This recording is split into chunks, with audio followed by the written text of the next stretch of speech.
Hi everyone, it's Johnny Seed here again, and today I'm going to be having a look at some of the more unusual items in my record collection. That's why I'm calling this Vinyl Oddities, stuff that doesn't quite fit into any other category. So we're talking non-musical albums, weird shapes, one-off pressings, very small runs, things like that, or anything that's got a little bit of an interesting story to it. This is going to be a two-parter, I think. I may do another one in... hang on a sec. Herb. Get off there. Get off. This is probably going to be a two-parter. I may do another one in the future if I can pick up any more, but I think I've probably got enough for two. Okay, to start off with, we have the BBC Sci-Fi Sound Effects album from BBC Records. You may recognise the picture on the front as being from the TV programme Blake 7, which was big in the 70s. And yeah, so this is an album of all the radiophonic workshop sounds that they used to use on BBC sci-fi programmes. So we have on here The Hitchhiker's Guide to the Galaxy, Doctor Who, from the 1980 series, Blake 7 from the 1981 series, Blake 7 from the first three series, which I guess were in the mid-70s, I think, and something called Earth Search, which was a 1980 radio dramatisation. And so there's each side has got many tracks, some of which are only like a couple seconds long. I'll insert some close-ups here. So we have sort of like we have the TARDIS sound, we have the Master's TARDIS takeoff sound from Hitchhiker's Guide to the Galaxy. We have like the book opening up. We also have so we also have on here a bit of a blurb, which I think somebody probably thought was funny at the time. I'll try and read you a little bit. Martian micrograph number 37981 from the Department of Universe Scan Encoding, Listening, Evaluating and Speculating Services, or that stands for useless. It has long been suspected that some life, however primitive, exists outside the Martian transsolar axis, and it goes on like this, and it's quite tedious. I think someone has been reading too much Douglas Adams. Hopefully it wasn't written by Douglas Adams.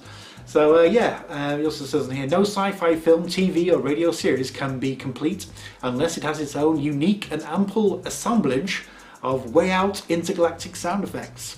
So yeah, this is a sound effects album on BBC Records.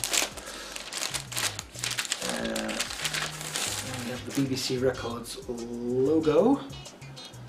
And this is still in quite good condition. It has got one pretty heavy scratch on the side there. This was something that my brother picked up in the 80s from, you can just see there, Ray's Record Inn, $2.99, which was a independent record shop in Blackpool. So I put this on YouTube on my other channel last year, I think, and it does say on here, restriction, these recordings are for amateur use only. BBC Records should be credited in your programme or captions. For professional use, contact BBC Records. So I put this on YouTube under the, I guess, fair use, what do they call it, the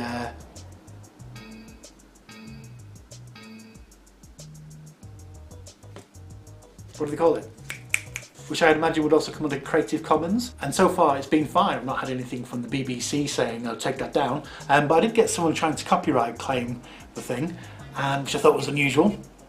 And I don't know if you don't have a YouTube channel and you've not uploaded anything and you don't know how the copyright claim works, you get a notification if someone puts a copyright claim on one of your videos, and as part of that claim it actually tells you the timestamp of where the offending sound lies and also tells you who was trying to claim it and what it matches. So I got a notification saying that somebody had tried to claim this, which I thought was a bit strange. So I googled the actual song that they had claimed it was a copy of, and it turns out that I think it was like a Russian techno album or something. It was sort of dance music, and they'd used one of the samples of this, probably something from Blake 7, I think, as a sample in one of their techno records. So I wrote quite a lengthy email response to it saying, well actually they don't own the copyright to that either. And also I should just say that while I uploaded this, I can't monetize it. my other channel doesn't have that facility yet, so I'm just putting it out there as just being sort of, you know, in the public domain and so on. I'm pretty sure a lot of these things are no longer in the public domain, and the sound effects for things like Doctor Who probably are now copyrighted, but like I say, I haven't had any problems with it. So yeah, so I wrote this email and just said, you know, whoever's claiming this has obviously used the same sample, and I won. I was able to. They lost. They were no longer able to put adverts on it. So I'll play you a few clips of this now.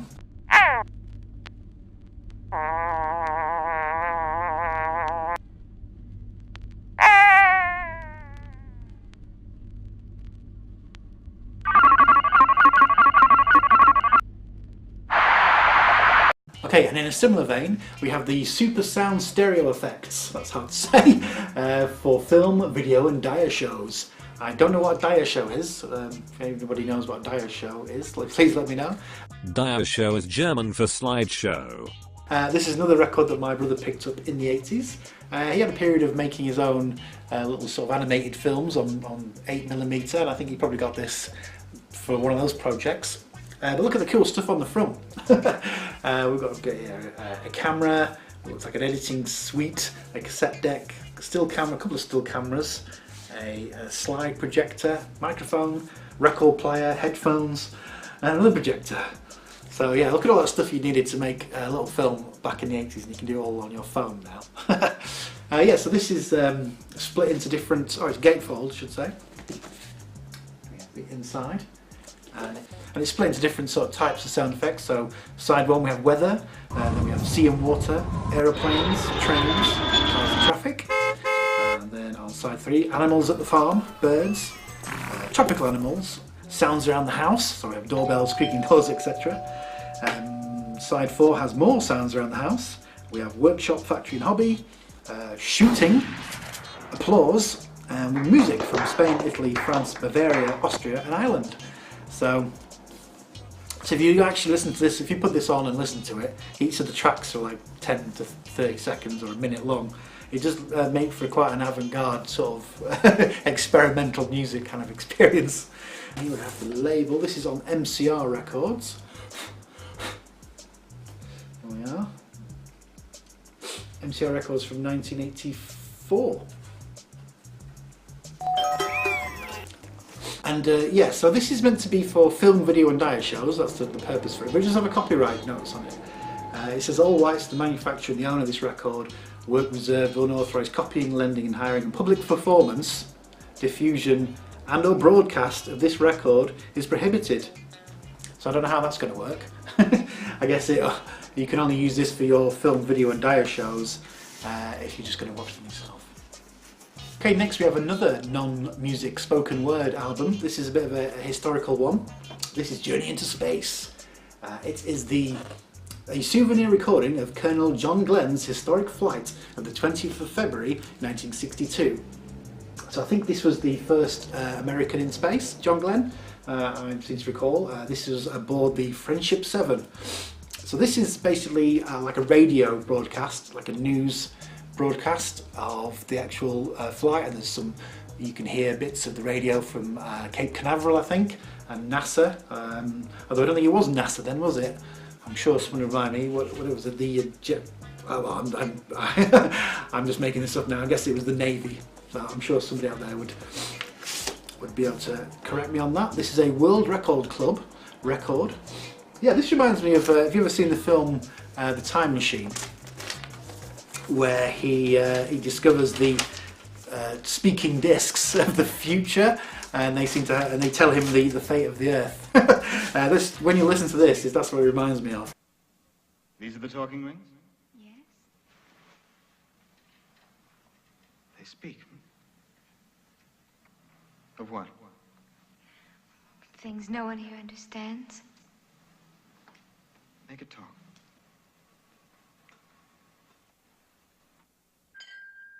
The war between the East and West, which is now in its 326th year, has at last come to an end. Sort of voices from the past. So there we have a really cool looking World Record Club label. Again, this is still in very good condition. Well, it's a bit scratched actually. Yeah, it seems to have a lot of I guess crackling on there. What that's from. But yeah, another one that I've put onto YouTube, so I can play you a little bit of it now. Good morning, this is Reed Collins at Cape Canaveral with aerospace correspondent Martin Caden. We're looking at 9 stories of Atlas rocket gloaming in the dawn, augmented by the glare of a score of searchlights. Roger, 7. You have a go, at least 7 orbits. Roger, understand go for at least 7 orbits. Suspend ship 7, can see clear back a big cloud pattern way back across toward the Cape. And also want to hear is a speech by President Kennedy. It says here, you will hear President Kennedy's speech at his presentation of the award to Colonel Glenn and Glenn's moving speech before the joint session of the Senate and Congress. So it's got some speeches on there as well. Right, next up we have something you may have seen me looking at in a pickup video from the summer. Yeah, Smike. Now, so I saw this in the charity shop. I thought, wonder what that is. That looks interesting. And when I flipped it around and saw there was a typed credits list on the back, I will just read out what it says. This recording of Smike was taken from 2 live performances on the 9th and 10th of July 1976. It is intended as a memento for those who took part and those who enjoyed watching. Although it has its imperfections, we hope that some of the excitement and enthusiasm of the show comes over. So this turns out, after doing a little bit of research, that Smike is actually a musical. Somebody out there may have heard of it. I'd never heard of it. It was written by Simon May, who composed the EastEnders theme, and it was written for schools to perform. I've learnt all this in the last couple of days. I didn't have a clue when I picked this up what it was. However, I do have a little bit of a soft spot for what look like one-off recordings, or at least very limited run or private pressings, I guess you'd call them. It does have a label on the Warren Records. So, because I just think, I mean, who knows how many copies of these there are out in the world. This might be the only one that ever survived. So I just felt like, you know, one of my other hobbies is archiving things, finding stuff that isn't already on the internet, and then putting it on the internet, no matter how obscure it is. You know, I think these things should be preserved, I guess. You know, it'd be a shame to lose it. And who knows out there, one of these people who was at school in 1976, it does give a list of people's names, and they never have heard this. So, and I've never heard it either, so I think I'm going to give it my first listen now, so you can hear it along with me. Right, this does feel very, very brittle. The edges are very, very rough as well, quite sharp. So, and it's not got a lot of give to it, so I'm just fairly cheap pressing, incredibly thin. Right, so no idea what this is going to sound like. Let's give it a go. What is the date of Gladson's bag? 30 Texas sucker bag. Who invented electric sparks? Everyone has to get full marks. How high can a kangaroo bounce? 30 Texas, all that counts. How long was the... Hearing their kind of school kids What we've always been. chanting on it reminds me of The Wall, Pink Floyd, Another Brick in the Wall. When was the Magna There's something about 1970s kids sounding. There's something about 1970s kids chanting that just doesn't sound like any other era, does it? Gas or air? We don't know, we don't care. What country did Columbus find? 30 Texas, Apparently this is loosely based on Nicholas Nickleby, the Charles Dickens novel. you need to know. What was the date of atom core? Biggie Johnson's that before. How many inches in a mile? 30 Texas, sucker roll. Date of the Treaty of And the orchestra comprised of an organ, violins, trumpet, flute, clarinet, piano, cello, guitars, trombone, and percussion.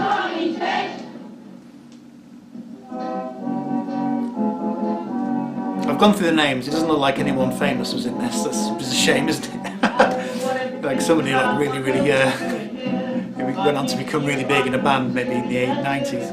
Not that I can tell anyway. Here I am, looking for my name, don't understand. So how can I explain? Stick around till we're This sounds a bit like outsider music.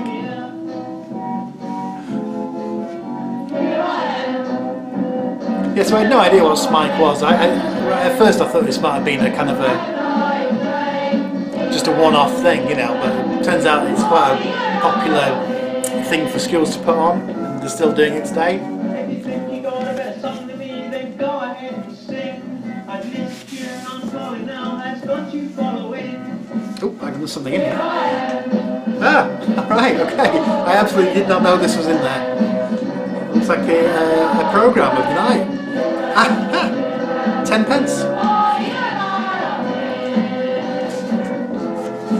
Right, so, Wingate School. A smart record order form. There you go. You want to order a copy? Maybe a bit late now. Look at that, it's typed as well. It's really typed, all these.